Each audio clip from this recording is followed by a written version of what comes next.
Bismillahirrahmanirrahim. Assalamualaikum warahmatullahi wabarakatuh. Alhamdulillahi rabbil alamin. Wa bihi nasta'inu ala umuri dunya waddin. Ashhadu an la ilaha illallah wahdahu la syarika lah. Wa ashhadu anna Muhammadan abduhu wa rasuluh. Allahumma salli wa sallim wa barik ala nabiyyina Muhammad wa ala alihi wa ashabihi ajma'in. Rabbi shrah li sadri wa yassir li amri wahlul 'uqdatam min lisani yafqahu qawli, amma ba'du.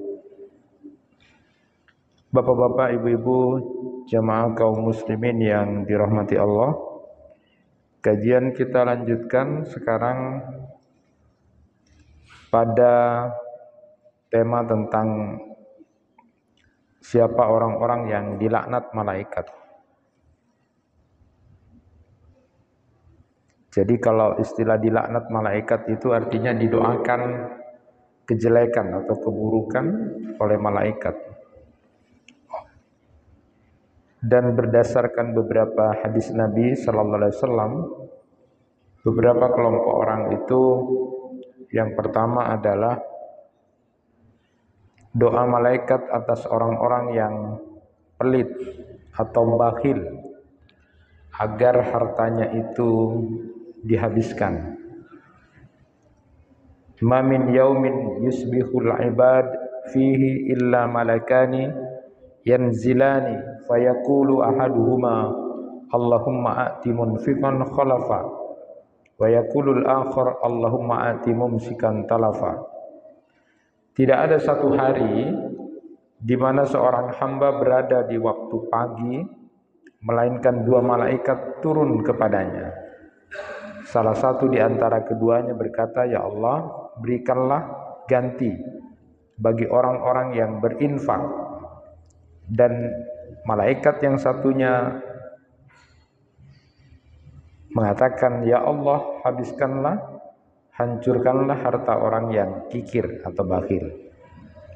Nah, Ibnu Hajar Al-Asqalani itu berkata, hancur atau habis yang dimaksud dalam doa malaikat tadi itu adalah hartanya itu sendiri yang nanti akan hancur atau habis. Entah karena apa atau pemilik hartanya itu. Artinya hilang kebaikan dengan harta tersebut. Jadi dalam waktu singkat Allah bisa kemudian membuat orang yang tiba-tiba sudah jadi bangkrut dan tidak punya apa-apa. Nah, bakhil itu, kikir itu merupakan penghancur kehidupan seseorang, baik itu di dunia maupun akhirat. Maka Nabi SAW juga mengajarkan doa kepada kita. Salah satu di antaranya adalah terhindar dari bakhil itu.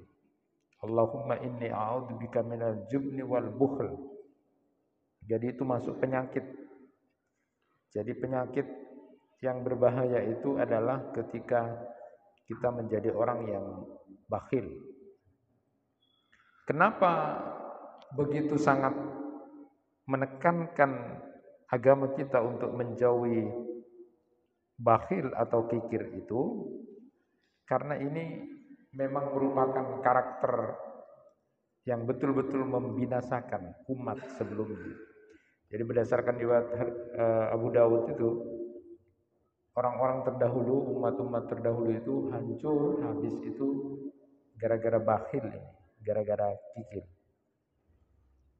Secara psikologis memang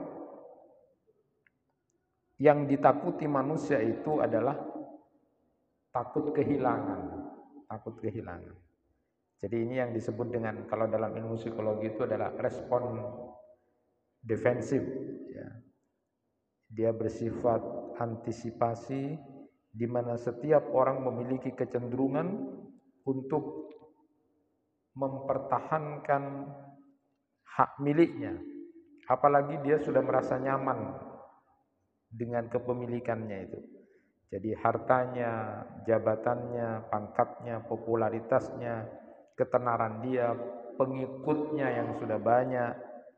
Maka kalau mau diganggu itu muncul emosi dalam amigdala otaknya itu karena dia cemas.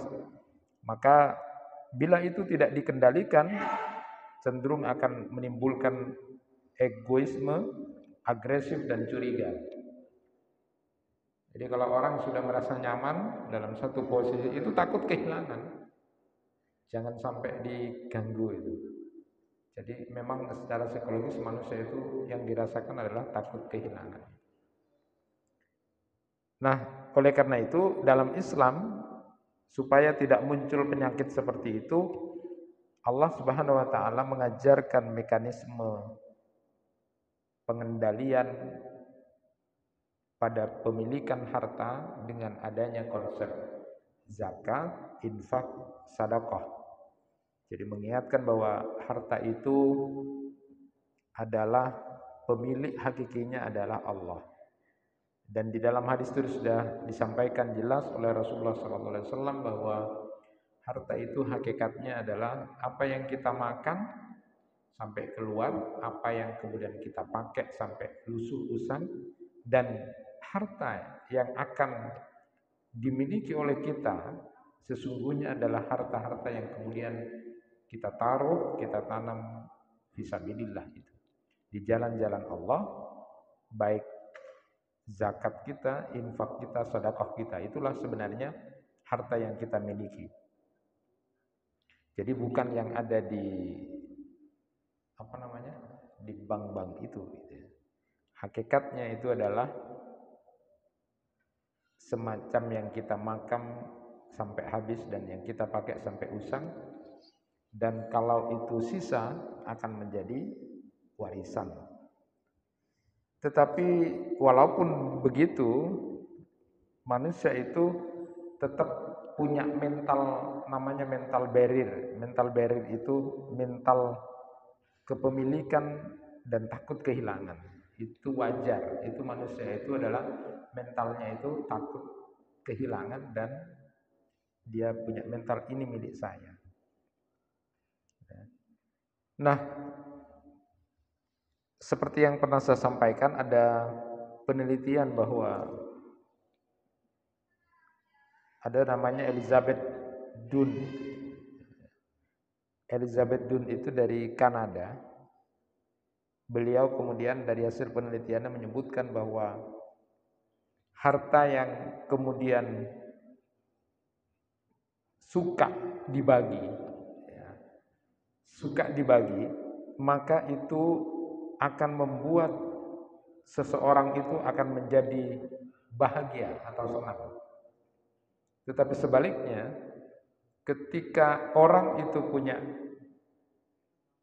keinginan untuk tidak memberikan, maka sesungguhnya dia berada pada kondisi yang tidak menyenangkan. Dia akan menjadi orang yang sakit. Jadi kalau pernah saya sampaikan, ada orang ngecek orang itu sehat mentalnya atau tidak.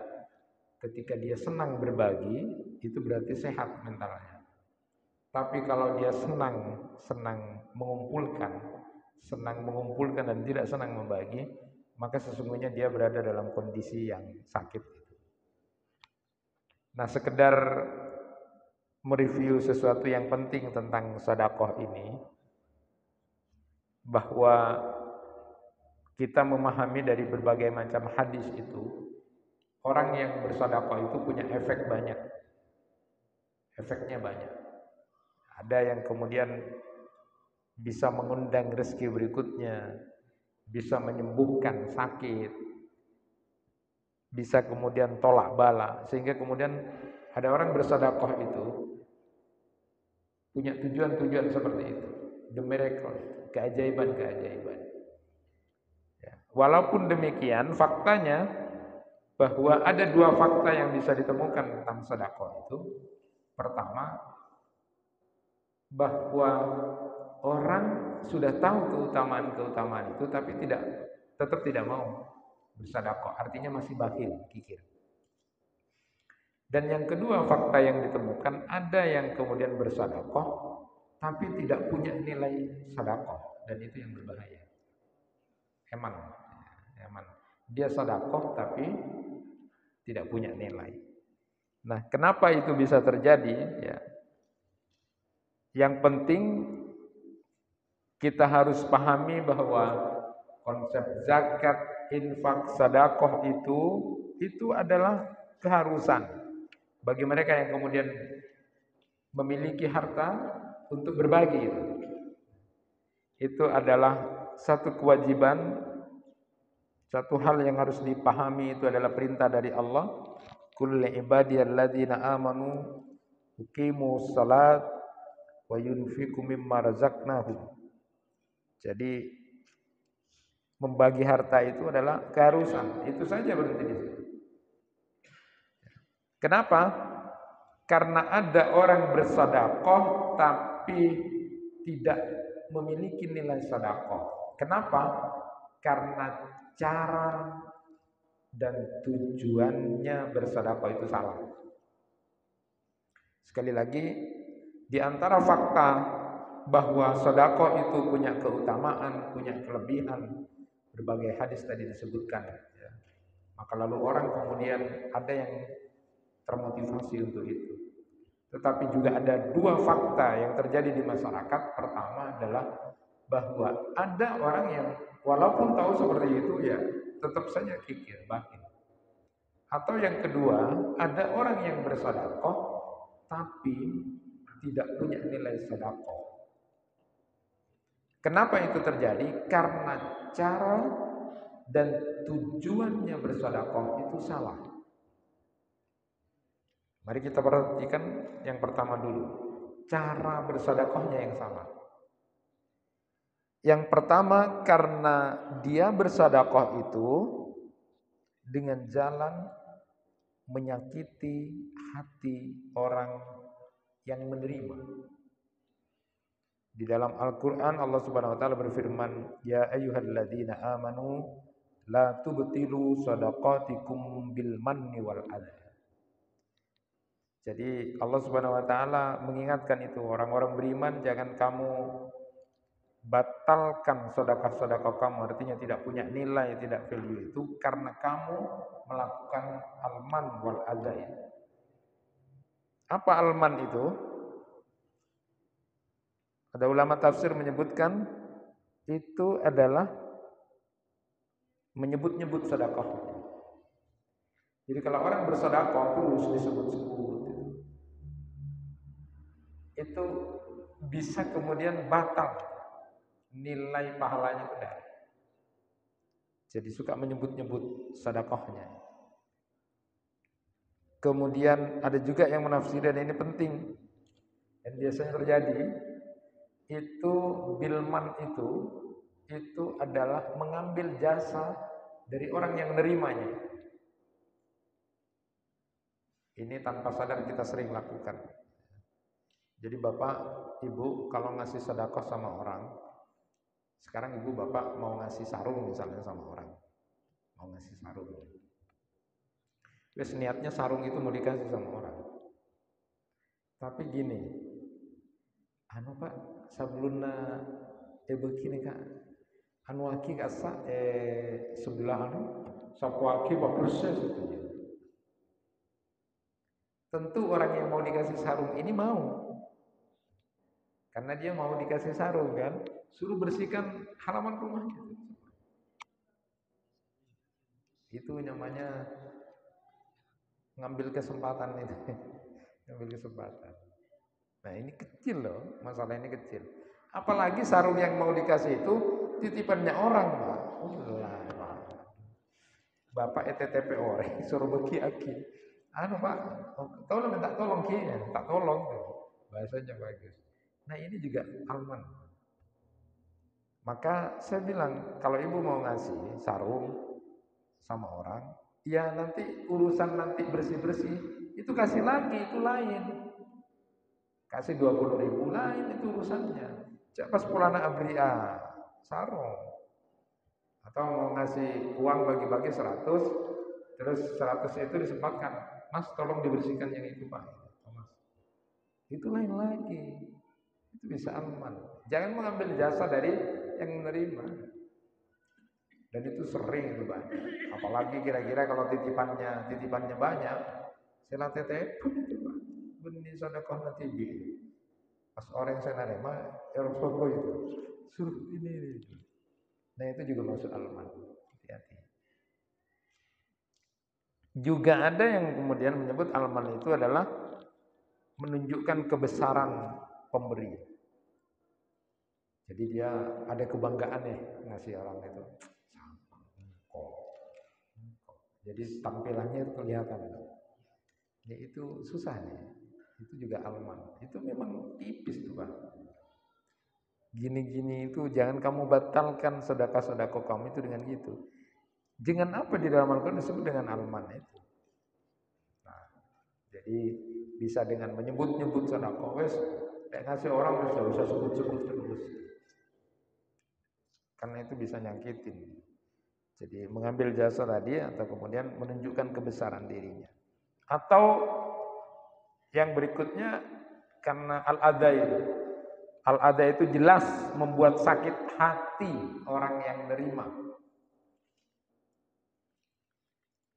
Ngasih orang tapi dengan omelan-omelan. Ya, mangana itu orang pada Pak. Kumpul lalakona. Miskin kono. Tadi apa? Ya begitu. Sakit hati itu. Itu dengan al-adha itu. Tidak ada gunanya. Atau dengan kemudian mengatakan membentak-bentak. Ya. Ngasih-ngasih tapi dengan membentak-bentak.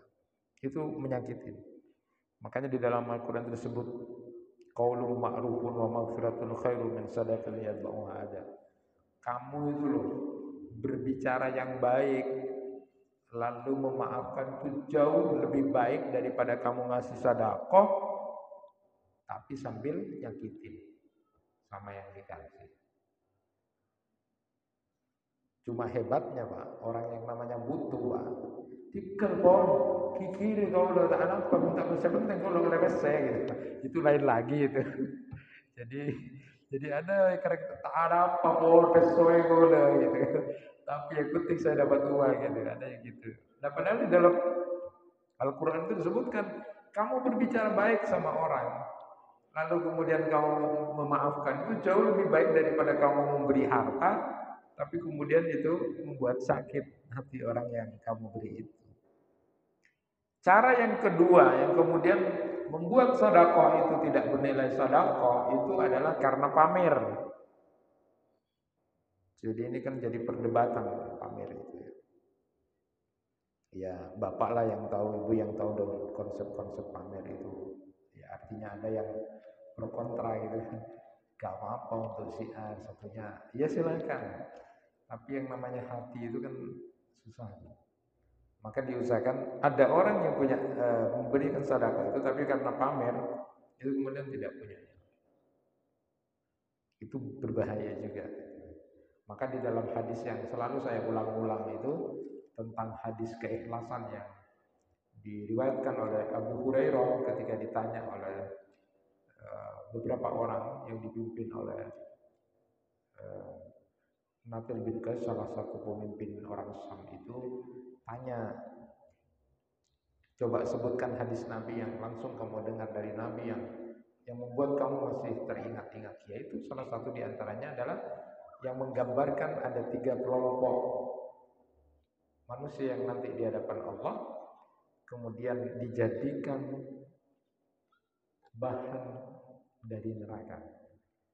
Jadi salah satu diantaranya adalah Tuhan, di dunia kami rajin bersedekah, tapi kami dicatat sebagai orang-orang yang tidak bersedekah. Tuhan pun menjawab, tidak ingatkah kalian di waktu kalian lakukan itu kalian hanya ingin pujian manusia bahwa kamu disebut sebagai seorang dermawan. Nah ini masalah hati. Ada yang memang tulus memberikan itu ikhlas. Ada yang kemudian dengan pamer itu. Dan orang-orang yang pamer dengan sedekahnya ini justru akan dilempar ke neraka. Ya. Saya jadi ngeri dengan salah satu pendapat Syekh Ahmad itu ketika memberikan gambaran tentang Ya ayyuhalladzina amanu qu anfusakum wa ahlikum nar wa quduhan nas wal hijarah. Jaga dirimu dan keluargamu dari api neraka yang bahan bakarnya neraka itu dari manusia dan batu-batu panas. Dan yang jadi bahan bakar manusia yang pertama itu adalah tiga kelompok manusia ini. Dan inilah yang membuat Abu Hurairah sempat pingsan sebelum menyampaikan hadis ini, karena ini amal-amal utama, Pak. Berjihad, mengajari ilmu kayak gini dengan membaca Al-Quran, dengan bersedekah. Itu kan amalan-amalan utama, tapi karena tidak tulus, tidak ikhlas, habis. Jadi yang satunya ingin disebut sebagai pahlawan, pejuang, biar orang menyatakan saya adalah orang pemberani, maka dia berjihad. Biar orang memuji saya sebagai orang alim, sebagai ulama terkenal. Yang satunya saya qori, saya jago baca Quran. Jadi ini kan tipis, karena memang ada manusia-manusia yang tulus menyampaikan, ada yang tidak. Termasuk yang ketiga itu, yang bersedekah, tapi ternyata dia hanya ingin dipuji sebagai seorang dermawan. Maka itu yang katanya saya Mahir Ahmad itu, ini yang menjadi bahan bakarnya neraka itu di samping batu. Manusia yang tiga ini. Inilah yang membuat menangis. Sampai Muawiyah pun ketika ingat dan mendengar hadis ini juga pingsan. Dari saking hati-hatinya. Hatta masalah bersedekah yang tampak itu bagus, tapi ternyata justru tidak punya nilai karena pamer itu. Yang ketiga, cara salah bersedekah itu karena menggerutu, Pak. Menggerutu itu beda. Kalau tadi kan ikhlas itu kan ingin dipuji orang. Kalau menggerutu itu apa? Aduh, tak ada, lalu berhubungan, aduh, palang kok dia. Miskin lah, tak andi lah, aduh, saya rata, itu menggerutu tuh. Aduh, burung mau, kunang. Jadi menggerutu itu beda. Jadi kalau menggerutu itu apa ya katanya? Di belakang sini tuh, aduh, bodoh pengumuman, kok bodoh sih mungkin, kunang ninja kok. Udah menggerutu itu. Nah yang keempat, menganggap biasa saja. Jangan diniatkan itu ibadah. Bukan sebagai kebiasaan saja. Jadi kita kan menjadi sombong kan. Biasa. Ada juga yang kemudian, ini yang penting juga, memberi juga bekas. Nah kemarin ini jadi perdebatan juga. Boleh saya memberi itu. Tetap bernilai. Tetapi kalau kemudian orang itu kan dinilai pemberiannya karena ada pengorbanan.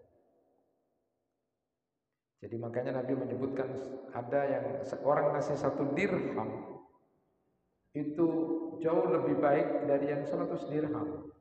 Kok bisa? Karena yang 1 dirham itu diberi oleh orang tidak punya. Dia cari uang dapat 2 dirham itu saja kerja keras, Pak. Yang ngasih 100 dirham itu enteng-enteng saja. Jadi itu jauh lebih baik karena nilai pengorbanannya.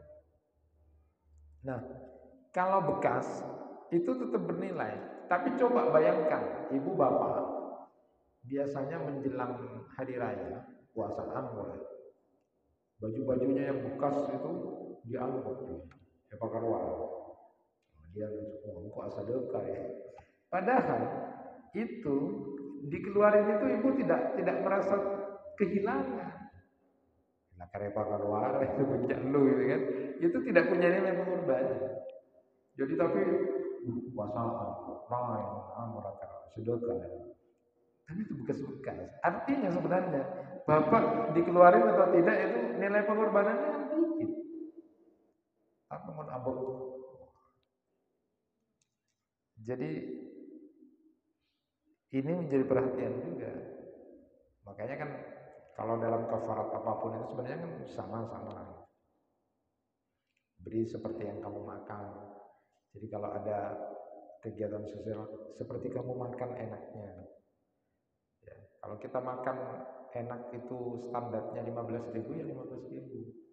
Cuma pas ibu-ibu ya saya nasi kucing Pak, setelah ibu. banyak ya, semua. Jadi ya ukurlah pada kita. Ya, kita kan senang dikasih yang baru. Walaupun memang orang itu nikah pak, tanah apapun nikah, sepenting wah itu lain. Nah, kita kan ada kebanggaan. Dan berikutnya adalah karena terpaksa itu tidak boleh. Cara, ya, terpaksa, tak nyaman kok. Ya. Terpaksa. Nah, model seperti ini cara yang salah. Jadi ada sedekah yang kemudian tidak punya value sedekah. Kemudian yang kedua karena tujuannya yang salah. Ada orang yang bersedekah karena ingin dapat the miracle, keajaiban-keajaiban saja. Dia biar dapat penghargaan, dia biar dapat popularitas, biar dia dapat ini nanti aku pasti gini-gini karena aku ngasih-ngasih. Nanti kekuasaan apalagi ini kan, niatnya kekuasaan ini. Ini juga tujuannya sama. Gak usah. Pikiran kita yang bersedekah itu kewajiban kita kalau kita sudah waktunya untuk memberi sedekah dan bagian dari kewajiban saja. Adapun kemudian kita dapat itu, dapat pahala, dapat efek dari yang kita lakukan, itu Allah berikan. Bukan tujuannya semata untuk itu. Karena bisa salah, Pak. Kan ada cerita memahami ibadah sederhana yang pernah saya sampaikan itu seperti orang sholat duha.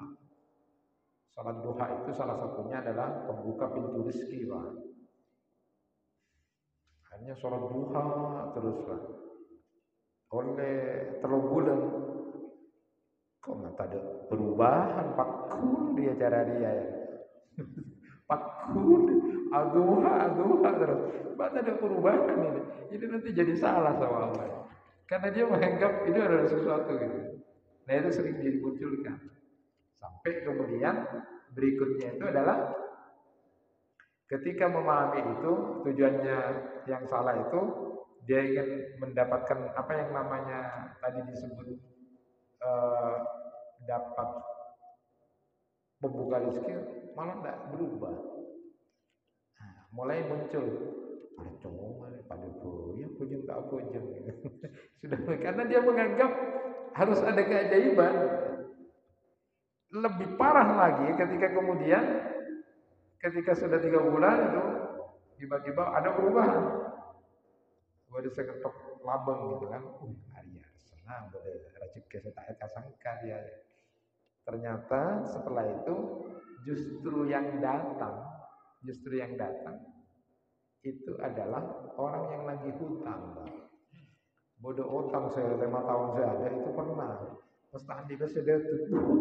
Hari apa lah gua habis kirim oleh rezekinya.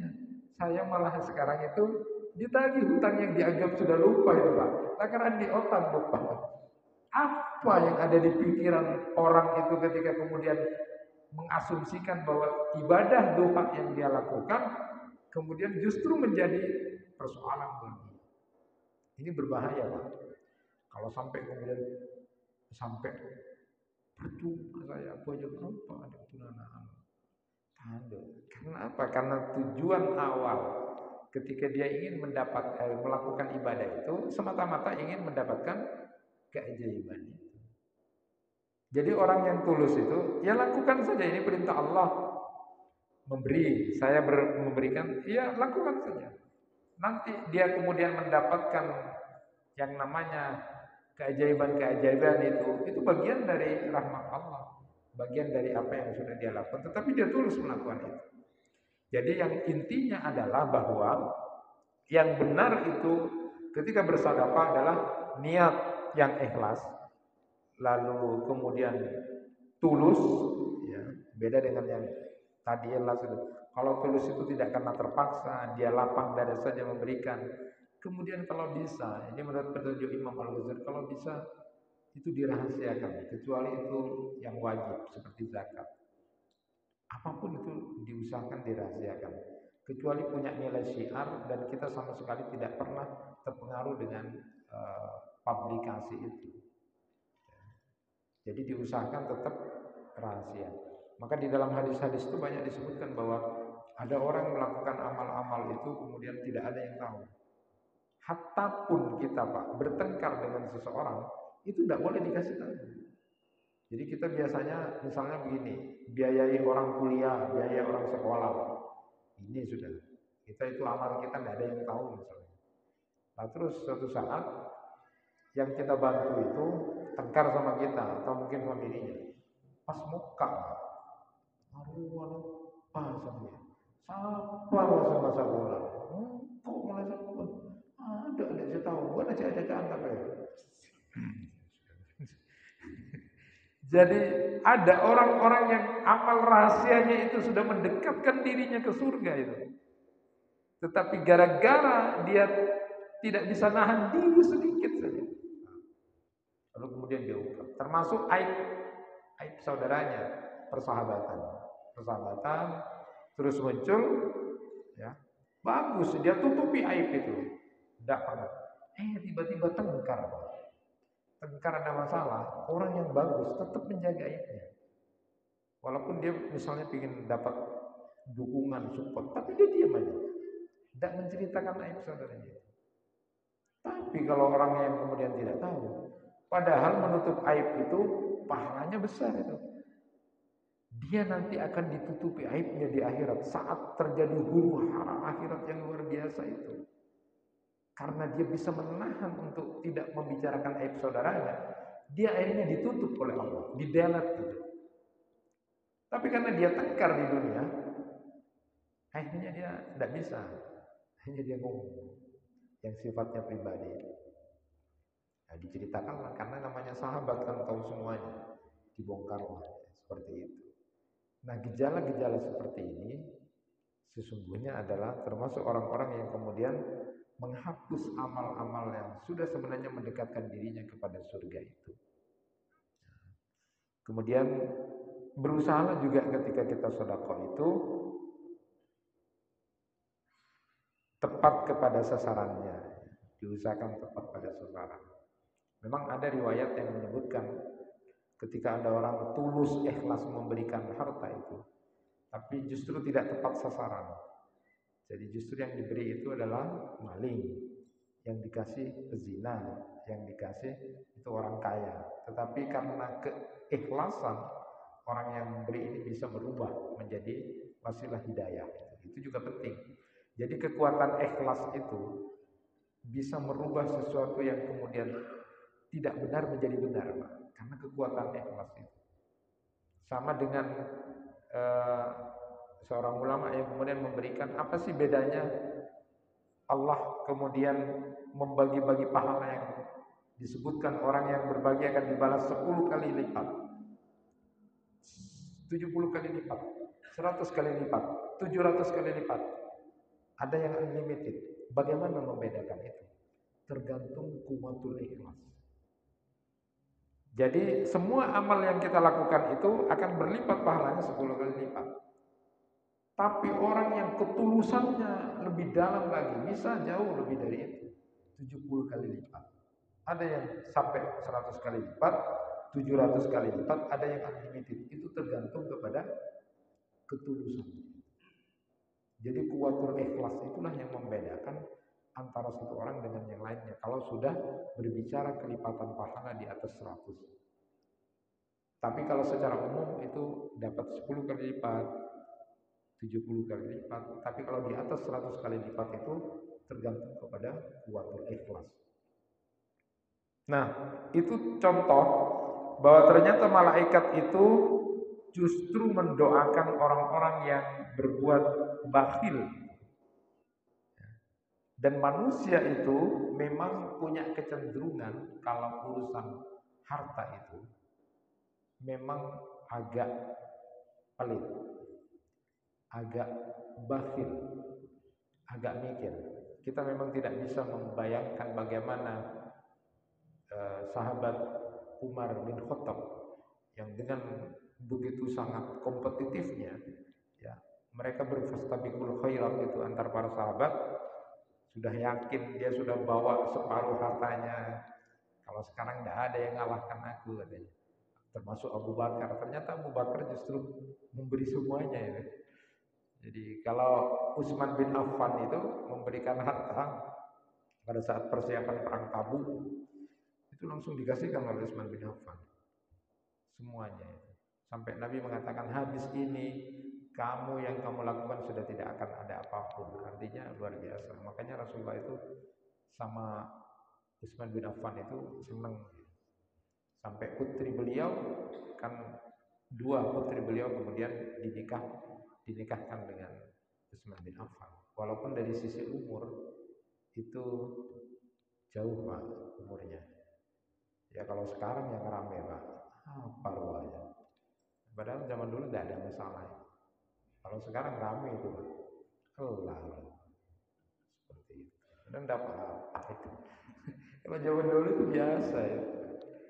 Jadi Utsman bin Affan yang sampai, nah Utsman bin Affan itu ketika dua putri Rasulullah itu ya sudah menikah sampai kemudian disebut dengan Dzulnurain itu, ketika sudah meninggal, dua-duanya meninggal, Utsman bin Affan itu menikah lagi dengan perempuan muda sekali, ya, muda sekali, sampai kemudian dia tapi karena Allah cintanya yang perempuan itu, dia berbakti sama Utsman. Bahkan ketika malam pertama itu atau malam zafaf dibuka kan sama Utsman. Karena kan agak botak tuh Pak. Jadi maksudnya buat lagi teror kan kok cara model cara dia lah gitu. Tapi ya Nailah itu namanya, Nailah bin Sa'd lupa. Itu luar biasa baktinya. Sampai kemudian Utsman bin Affan meninggal dunia. Jadi dia jadi janda muda Pak. Saat itu kemudian dia banyak yang suka. Tapi dia menolak cintanya orang-orang. Kenapa dia disukai? Karena dia punya gigi gingsul dan pokoknya yang buat cantik gitu. Hanya itu yang dilukai sama dia supaya orang tidak suka sama dia. Karena saya ingin bersama dengan Utsman bin Affan di surga. Itu masih muda Pak. Itu orang dulu. Tidak tahu kalau sekarang modelnya gimana Pak. Biasanya kalau suaminya meninggal atau cerai itu tambah dibuat glowing katanya. Jadi sebaru boleh. Jadi saya pernah mendengar itu. Ya ini contoh aja mohon maaf ya. Di satu tempat ngobrol ada janda muda itu ngobrolnya itu begitu Pak. Mereka mengatakan setia bukan agawin saya soki saya di deki nyamai kita hartanya tidak deki pun pas cerai atau mati pokoknya kita di harta. Nah, itu banyak begitu Pak. Tapi sama Pak jangan itu. Ini contoh saja ya. Betapa istri dari Utsman bin Affan yang sudah bodoh itu artinya sudah tutup. Tapi dia tidak mau kenal Allah. Banyak orang suka kepadaku karena cantiknya aku dalam sisi apa. Kemudian itu dirusak bahkan supaya orang tidak suka tentang itu. Karena saya ingin bersama dengan Utsman bin Affan. Bagaimana itu terjadi pada seorang perempuan ketika Nabi Shallallahu Alaihi Wasallam saja senang sama Utsman, maka putri beliau dinikahkan sama Utsman. Nah ini pengorbanan itu kan luar biasa. Nah itu dilakukan. Ya. Memberikan harta yang luar biasa itu dilakukan oleh Utsman bin Affan. Sehingga kecintaannya juga luar biasa. Cerita-cerita seperti ini sesungguhnya memberikan motivasi kepada kita bahwa pada hakikatnya apa yang kita miliki ini semuanya adalah milik Allah Subhanahu wa taala. Kalau di beberapa tempat saya ketika bicara tentang bidadari surga itu juga seperti itu. Jadi kalau bidadari surga itu kan cirinya diantaranya dia wanita yang tidak pernah memandang kepada laki-laki lain kepada selain suaminya. Jadi matanya tidak liar. Itu ciri-ciri bidadari surga. Bidadari surga itu juga sering bermanja, suka dekat sama suaminya. Jadi ketika dimanapun dia suka dekat. Nah ini contoh ciri-ciri. Ya. Lalu kalau gambaran-gambaran seperti itu memberikan sebuah motivasi sesungguhnya agar kemudian perempuan-perempuan dunia itu bisa menjadi bidadari surga dan bahkan menjadi istri utama dari suaminya nanti. Maka kalau sampai ada itu dalam gambaran hadis itu bidadari itu sangat cemburu sekali dengan Laki-laki Pak, yang suka dimarah-marahi sama istrinya Pak. Istrinya ngomel saja, marah-marahin sama suaminya. Padahal suaminya benar ini, benar ya. Lepas dari banyak banyak kalian saya mengatakan suaminya yang tidak benar, ini asumsikan suaminya benar. Tapi dimarah-marahin sama istrinya. Itu bidadari surga itu berebut. Oh, bokna ya, randik nangkor, sakit cek masuk bokna. Nah, seperti itu. Jadi kalau ada suami-suami yang sabar, digituin sama istrinya, tidak apa-apa, Pak. Tapi jangan karena disihir, Pak. Karena ada perempuan menyihir suaminya, Pak. Walaupun tujuannya baik, salah karena kolaborasi dengan setan. Kenapa biar mak nyihir lagi? Mak oleh tak macam-macam, tak besar-besar, teti lagi apa saya paduku Pak? Bego itu. Nah, itu disihir sama istrinya. Kayaknya tujuannya bagus, macam-macam. Kayaknya tujuannya bagus, tapi karena kolaborasi dengan setan, itu adalah dosa besar itu. Nah, makanya kan disebut dosa-dosa besar yang tidak disangka pada perempuan itu adalah menyihir. Ada Pak laki-laki yang memang seperti itu. Bukan isti loh ya. Isti itu ikatan suami takut istri, itu lain. Jadi orang yang ikatan suami takut istri itu bukan karena istri itu Pak, tapi karena ingin memuliakan istrinya. Beda. Itu tanpa disihir Pak. Karena ingin memuliakan istrinya. Jadi kelihatan di orang itu, Bapak, kiri-kiri, ada yang karena disihir, ada yang karena memang ingin menjadi bertakwa. Jadi mulai memuliakan istrinya. Nah, makanya sampai seperti tadi itu, kalau istri dari Utsman bin Affan begitu punya pengorbanan yang luar biasa, dirinya kemudian ingin bersama Utsman bin Affan. Kenapa? Karena Utsman bin Affan itu dikenal sampai kemudian memberi harta yang banyak itu pada saat persiapan perang Tabuk gitu.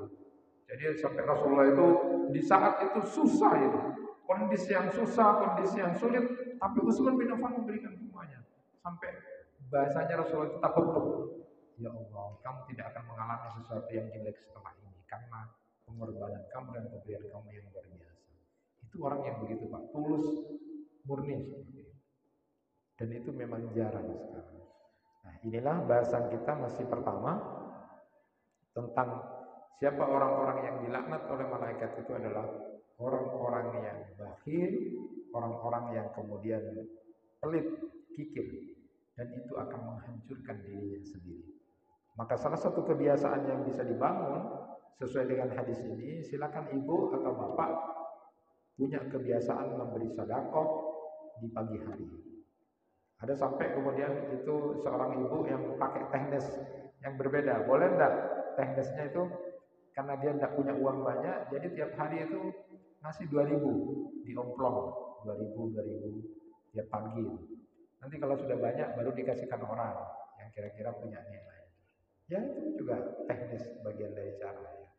Ibu-ibu yang jarang ke masjid, artinya memang tidak hukumnya sholat jamaah itu tidak seperti bapak-bapak, maka boleh melakukan teknis seperti itu. Nah, bapak bisa juga setiap pagi bawa. Jadi niatnya itu sebenarnya adalah niat semata-mata saya ingin mengikuti apa yang disabdakan Nabi, bahwa orang yang berinfak di pagi hari itu saat malaikat turun dia memberikan doa berselawat mendoakan kita agar diberikan ganti yang lebih baik, diberikan keberkahan pada harta kita.